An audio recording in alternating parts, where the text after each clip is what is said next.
Prabhas cinema জগতের ইতিহাসে সর্বকালের অন্যতম সেরা ছবি হিসেবে জনপ্রিয় হয়েছে বাহুবলী। এই ছবির মুখ্য অভিনেতা প্রভাস অসাধারণ অভিনয় উপহার দিয়েছেন এই ছবিতে। অমরেন্দ্র বাহুবলী ও মহেন্দ্র বাহুবলী চরিত্রে অভিনয় করা এই তামিল নায়ক পারিশ্রমিক হিসেবে নিয়েছেন 25 কোটি রুপি। তিনি 5 বছর সময় ধরে অভিনয় করেছেন এই ছবিতে।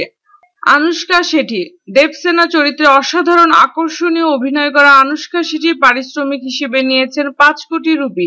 রাজকুমারী চরিত্রে সাবলীল অভিনয় করা এই নায়িকাকে দর্শক অনেক দিন মনে রাখবে। তামান্না ভাটিয়া অবন্তিকা চরিত্রে অভিনয় করা তামান্না ছিলেন বাহুবলী ছবির প্রথম পার্টের মুখ্য অভিনেত্রী। অ্যাকশনধর্মী অভিনয় করা এই নায়িকাও নিয়েছেন 5 কোটি রুপি। রানা ডাগ্গুবাতি পরাক্রমশালী খলনায়ক ভাল্লাল দেবের চরিত্রে অভিনয় করা রানা নিয়েছেন পারিশ্রমিক হিসেবে 15 কোটি রুপি। বাহুবলীর 2টি পার্টে নেগেটিভ চরিত্রে অসাধারণ অভিনয় করেছেন রানা ডাগ্গুবাতি।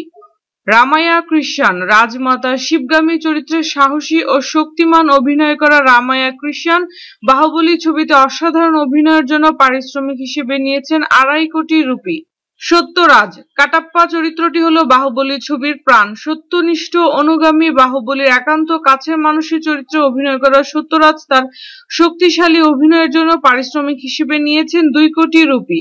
যদি আমাদের ভিডিওটি ভালো লাগে তাহলে অবশ্যই লাইক করার অনুরোধ রইল। ধন্যবাদ।